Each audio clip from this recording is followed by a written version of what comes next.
பூமியின் மேற்பரப்பில் நடக்கும் நிகழ்வுகளை நாம் ஓரளவுக்கு அறிந்திருக்கிறோம். ஆனால் கண்ணுக்கு தெரியாத ஆழமான சமுத்திரத்தின் அடியில் என்னவெல்லாம் மறைந்திருக்கிறது என்று எப்போதாவது யோசித்திருக்கிறீர்களா?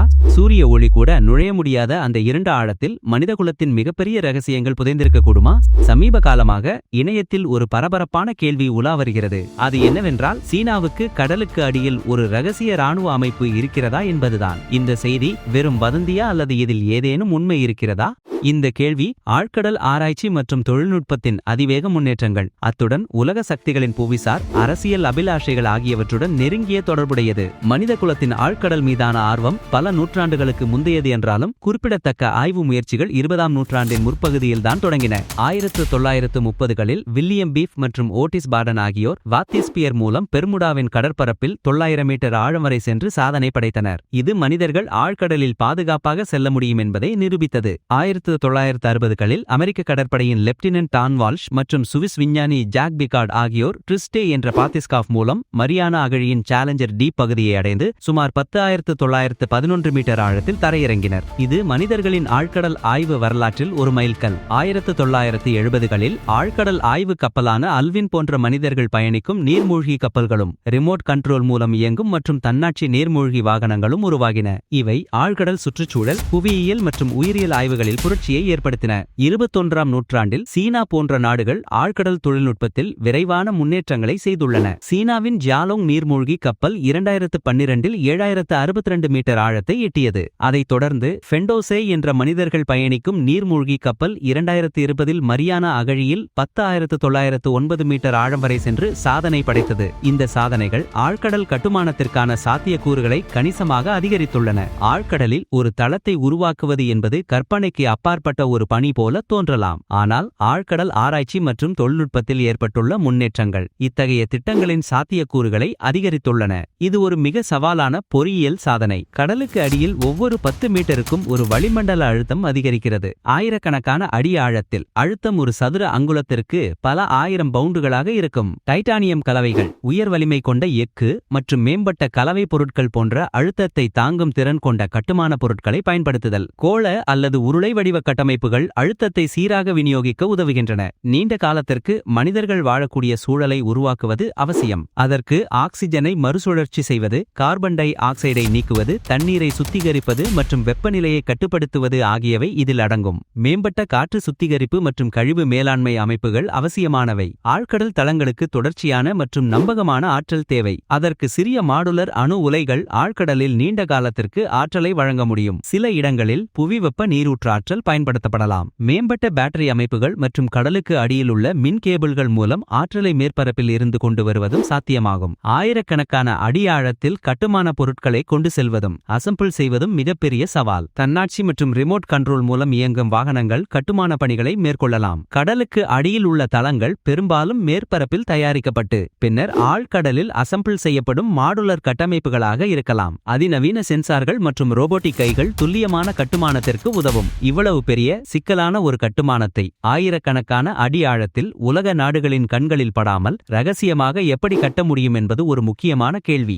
எனவே தொலைதூர புவியியல் ரீதியாக சிக்கலான பகுதிகளை தேர்ந்தெடுப்பது, குறைந்த மேற்பரப்பு செயல்பாடுகளை உறுதி செய்வது மற்றும் மேம்பட்ட ஒலித்தடுப்பு தொழில்நுட்பங்களை பயன்படுத்துவது போன்ற நடவடிக்கைகள் ரகசியத்தன்மையை பராமரிக்க உதவும். கட்டுமான பணிகளை பல கட்டங்களாக பிரித்து நீண்ட காலத்திற்கு நீட்டிப்பதன் மூலமும் கவனத்தை குறைக்கலாம். உலக நாடுகள் கடலின் ஆழத்தில் ஏன் இவ்வளவு ஆர்வம் காட்டுகின்றன? கடலின் ஆழம் பல காரணங்களுக்காக உலக நாடுகளுக்கு ஒரு மூலோபாய முக்கியத்துவம் வாய்ந்த பகுதியாக மாறியுள்ளது. கடலுக்கு அடியில் பாலிமெட்டாலிக் முடிச்சுகள், கடல் தள நிறை சல்பைடுகள், கோபால்ட் நிறைந்த மேலோடுகள் போன்ற அரிய பூமி உலோகங்கள் மற்றும் தாதுக்கள் நிறைந்துள்ளன. இவை மின்னணுவியல், புதுப்பிக்கத்தக்க ஆற்றல் தொழில்நுட்பங்கள் மற்றும் பாதுகாப்பு துறைகளுக்கு அத்தியாவசியமானவை. சர்வதேச கடல் படுக்கை ஆணையம் பல நாடுகளுக்கு ஆழ்கடல் கனிம அகழ்வாராய்ச்சி உரிமங்களை வழங்கியுள்ளது. மீத்தேன் ஹைட்ரேட்டுகள் போன்ற கடலுக்கு அடியில் உள்ள எரிசக்தி ஆதாரங்கள் எதிர்கால ஆற்றல் தேவைகளுக்கு ஒரு சாத்தியமான தீர்வாக கருதப்படுகின்றன.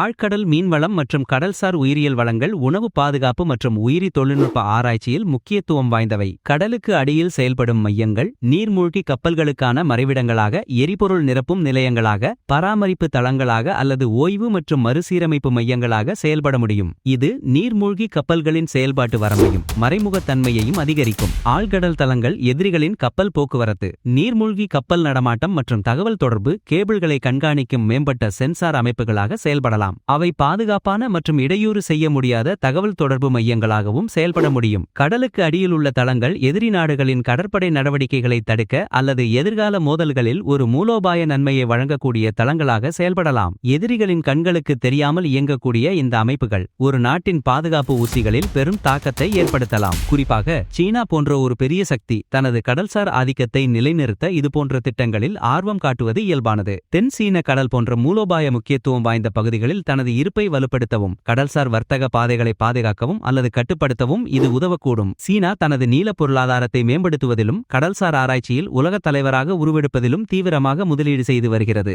அதன் கடல்சார் பட்டுப்பாதை மேரிடைம் சில்க் ரோட் முன்முயற்சி உலகளாவிய கடல்சார் உள்கட்டமைப்பில் அதன் செல்வாக்கை விரிவுபடுத்துவதை நோக்கமாக கொண்டுள்ளது. இந்த சூழலில் ஆழ்கடல் தொழில்நுட்பங்களில் சீனாவின் முதலீடு வெறும் அறிவியல் நோக்கங்களுக்காக மட்டுமல்லாமல் இராணுவ மற்றும் மூலோபாய நோக்கங்களுக்காகவும் இருக்கலாம் என்ற ஊகங்கள் எழுகின்றன. சீனாவின் ஃபெண்டோசே போன்ற ஆழ்கடல் நீர்மூழ்கி கப்பல்களின் வளர்ச்சி ஆழ்கடல் அகழ்வாராய்ச்சி மற்றும் கட்டுமானத்திற்கான அதன் திறன்களை எடுத்துக்காட்டுகிறது. சீன கடற்படை உலகின் மிகப்பெரிய கடற்படைகளில் ஒன்றாக ஆழ்கடலின் மூலோபாய முக்கியத்துவத்தை நன்கு உணர்ந்துள்ளது. இத்தகைய ஆழ்கடல் தொழில்நுட்பங்கள் வெறும் இராணுவ நோக்கங்களுக்காக மட்டுமல்லாமல் பல்வேறு சிவில் பயன்பாடுகளுக்கும் துணை புரியும். புதிய கனிம வளங்களை கண்டறிந்து பிரித்தெடுப்பது, ஆழ்கடல் சுற்றுச்சூழல் அமைப்புகளை புரிந்துகொள்வது, காலநிலை மாற்றத்தின் விளைவுகளை கண்காணிப்பது மற்றும் கடல்சார் பல்லுயிர்களை பாதுகாப்பது, சுனாமி, நிலநடுக்கம் போன்ற இயற்கை பேரழிவுகளை முன்கூட்டியே கண்டறிந்து எச்சரிக்கை செய்வது, அறியப்படாத கடல்வாழ் உயிரினங்கள், புவியியல் அமைப்புகள் மற்றும் கடலியல் நிகழ்வுகளை ஆய்வு செய்வது. ஒரு நாடு கடலுக்கு அடியில் அத்தகைய திறன்களை வளர்த்து கொண்டால் அது உலகளாவிய கடல்சார் அதிகார சமநிலையை மாற்றக்கூடும். இது மற்ற நாடுகளையும் இதேபோன்ற திட்டங்களில் முதலீடு செய்ய தூண்டும். அமெரிக்கா, ரஷ்யா, ஜப்பான் மற்றும் ஐரோப்பிய ஒன்றியம் போன்ற முன்னணி கடல்சார் சக்திகள் ஏற்கனவே ஆழ்கடல் ஆராய்ச்சியில் கணிசமான முதலீடுகளை செய்து வருகின்றன.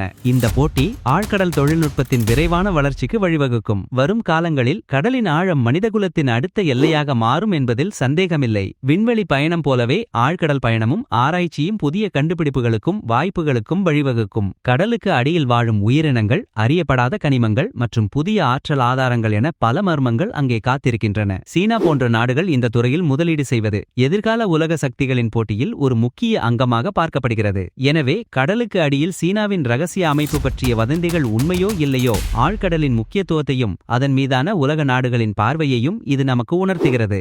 ஆழ்கடல் தளங்களை உருவாக்குவது தற்போதுள்ள தொழில்நுட்ப சவால்களை தாண்டி ஒரு நாட்டின் நிதி, தொழில்நுட்ப மற்றும் மூலோபாய திறன்களின் உச்சகட்ட வெளிப்பாடாக இருக்கும். கண்ணுக்கு தெரியாத அந்த ஆழத்தில் மனிதகுலத்தின் எதிர்காலம் குறித்த பல பதில்கள் மறைந்திருக்கலாம். இந்த மர்மமான ஆழ்கடல் உலகம் தொடர்ந்து நம் கற்பனைக்கு சவால் விடுகிறது. மேலும் அதன் ஆழத்தில் என்ன மறைந்திருக்கிறது என்பதை கண்டறியும் மனிதர்களின் உந்துதலை தூண்டுகிறது.